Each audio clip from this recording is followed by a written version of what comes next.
La Corporation de la Bibliothèque municipale de Montmagny a fait connaître les activités et événements dans le cadre du 100e anniversaire de Jean-Paul Riopelle, activités qui se tiendront ici à la bibliothèque, et j'ai le bonheur de recevoir aujourd'hui Jocelyn Landry de la Bibliothèque de Montmagny, bien sûr, et Madame Huguette Vachon, conjointe de Jean-Paul Riopelle. Bonjour. Bonjour.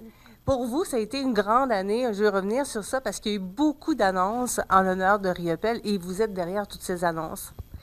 C'est sûr qu'on a énormément de festivités qui s'annoncent pour 2023 pour fêter le 100e de Jean-Paul.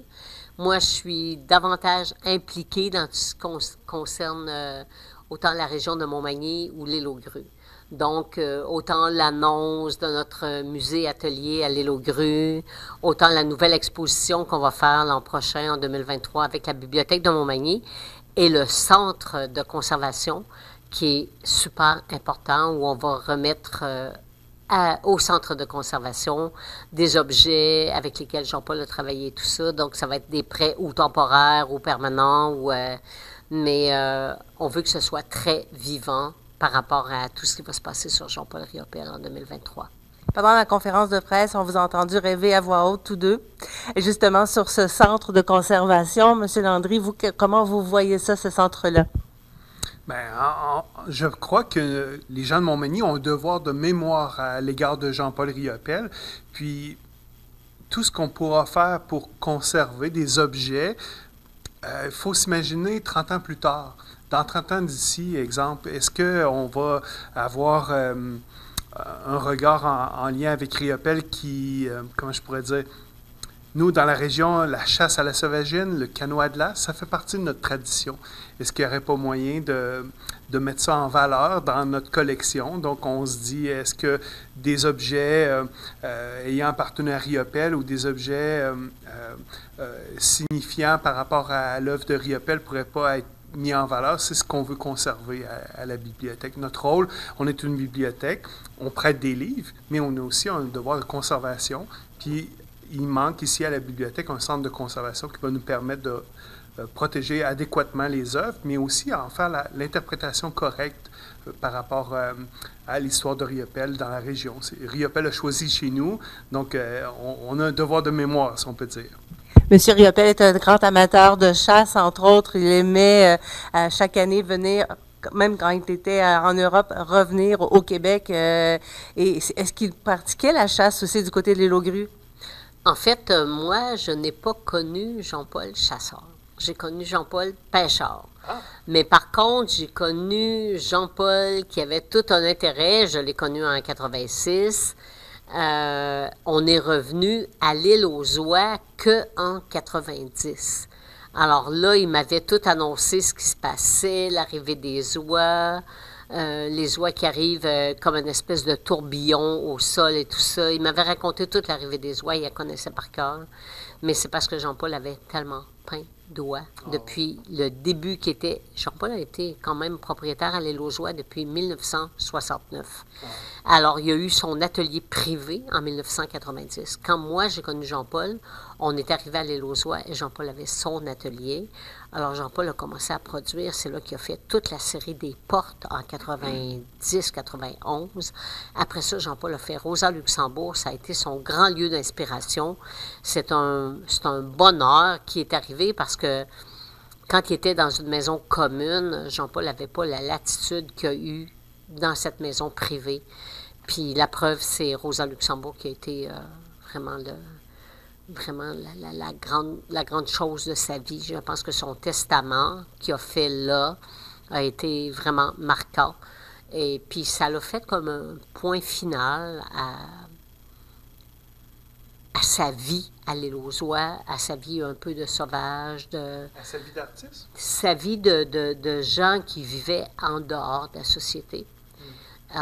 Sa vie d'inspiration, où il était obligé de s'isoler pour faire tout ce qu'il a fait. Et puis, franchement, oui, c'est ça. C'est que l'île aux Oies l'a marqué profondément. Puis, il était vraisemblablement complètement charmé par la nature ici et il vous a passé cette passion-là pour la nature et pour la région. Il m'a appris la solitude, il m'a appris à connaître le fleuve, il m'a appris à apprécier le froid, à apprivoiser les grands vents. Et puis, oui, à travers ces... Puis, je vais vous dire franchement, à travers les grands tableaux que Jean-Paul a fait, peut-être que vous allez avoir la même initiation que moi j'ai eue, parce que Jean-Paul, son langage était beaucoup par rapport à son art. Donc, ce que Jean-Paul m'a légué, vous allez le retrouver dans les tableaux de toute façon. Cette intimité-là qu'il m'a donnée, quelque part, il l'a donnée à plein de gens en même temps. Parce que sa production qu'il a fait, il s'agissait juste de la capter puis de comprendre ce qu'il faisait à ce moment-là. J'ai énormément de photos par rapport à Jean-Paul, sa production et tout ça. Et puis, franchement, il a fait un grand don aux gens de faire aux Luxembourg. Il a donné dans son langage particulier ce qu'était l'île aux oies, ce qu'était la nature, ce qu'était le fleuve pour lui. Puis c'est quand même un testament de toute sa vie, toute son histoire de l'art qu'il a fait. Mais il faut retenir que c'est tout inspiré des plantes, c'est inspiré des aplats, c'est inspiré de la chasse qui était directement là. Et puis c'est comme ça qu'il a pu faire cette écriture-là, qui est un testament. Puis l'hommage à Rosa Luxembourg, c'est carrément ça. C'est un grand cadeau qu'il nous a donné. Pour les activités du 100e anniversaire de Jean-Paul Riopel, il y aura donc une 4e exposition en votre collaboration. Qu'est-ce que vous nous proposez pour cette exposition? Cette exposition-là va être assez particulière parce que, dans le fond, à parler avec Jocelyn Landry, avec Sonia et tout le monde qui sont concernés par la Bibliothèque de Montmagny, par les expositions qu'on fait. La bibliothèque ici existe depuis 8 ans. Nous, on a fait plusieurs expositions depuis le début. Et puis, c'est sûr que cette exposition-là, on la veut particulière parce qu'on aimerait que les gens qui ont collectionné Jean-Paul, des gens importants, on veut que ça fasse une marque ici, qu'il n'y a pas juste la collection de Huguette Vachon qui va être exposée. Ça va être les grands collectionneurs des choix qu'ils ont faits, qu'ils ont souvent payé très cher. Et puis donc, ça va être comme...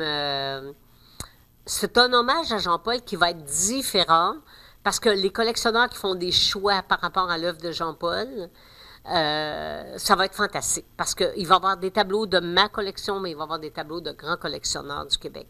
Donc, ça va être des tableaux de différentes époques de sa création. Exactement, c'est ça qui va enrichir cette exposition-là.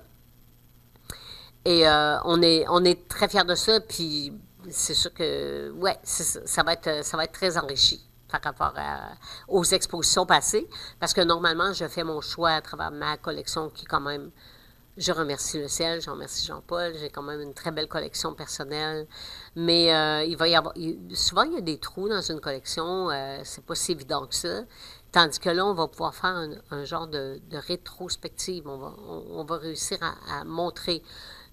Il y a peut-être des choses du Grand Nord qui concernent Jean-Paul que moi, je n'ai pas, que peut-être un collectionneur comme Champlain Charret peut avoir dans sa collection et tout ça.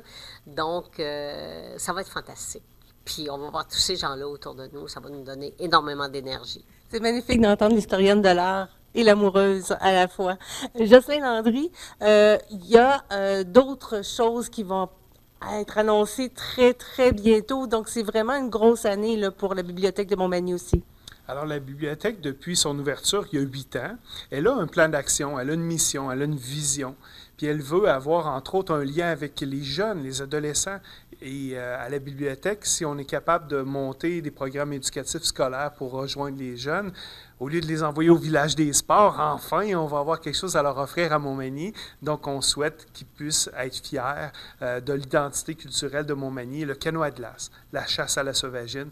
Ce sont des valeurs qui sont dans l'œuvre même de Riopel et on veut aller mettre ça en valeur. Donc, on va travailler avec nos écoles, puis on est fiers. Là. Pour nous, 2023, c'est une belle opportunité pour achever notre travail de lien, parce qu'une bibliothèque, là, c'est comme une porte ouverte sur la culture. C'est une belle opportunité pour les gens de notre communauté de découvrir notre fierté locale. Puis on est chanceux d'avoir Huguette qui croit en nous, puis qui nous offre ces opportunités-là, ces œuvres-là. Puis c'est, tu sais, sans exemple, Une fois, j'ai déjà vu Huguette arriver ici avec un groupe d'enfants, puis elle a montré un beau cahier où Riopelle racontait dans un livre d'écolier un dessin tout simplement d'oiseaux. Ben, l'idée d'oiseau dans un livre écrit par Riopelle quand il avait 12 ans, ben, ça parle à des enfants de 12 ans d'aujourd'hui. Donc, je pense qu'on a une belle, un beau lien, là, une belle collaboration qui nous permet de faire connaître le grand maître, mais qui est très accessible pour nos jeunes. Nos jeunes, ils connaissent.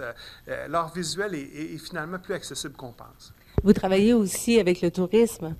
Ben oui, parce que veut pas. Tu sais, on va voir les Romains pour voir comment vivaient les Romains. Ben nous, à Montmagny, c'est pas tiré par les cheveux, mais dans notre culture, le canot à glace, la chasse à la sauvagine, c'est identifié comme étant notre patrimoine immatériel. Puis on en est fiers, puis on va le faire connaître, nous, par nos programmes éducatifs. C'est ça la mission de la bibliothèque.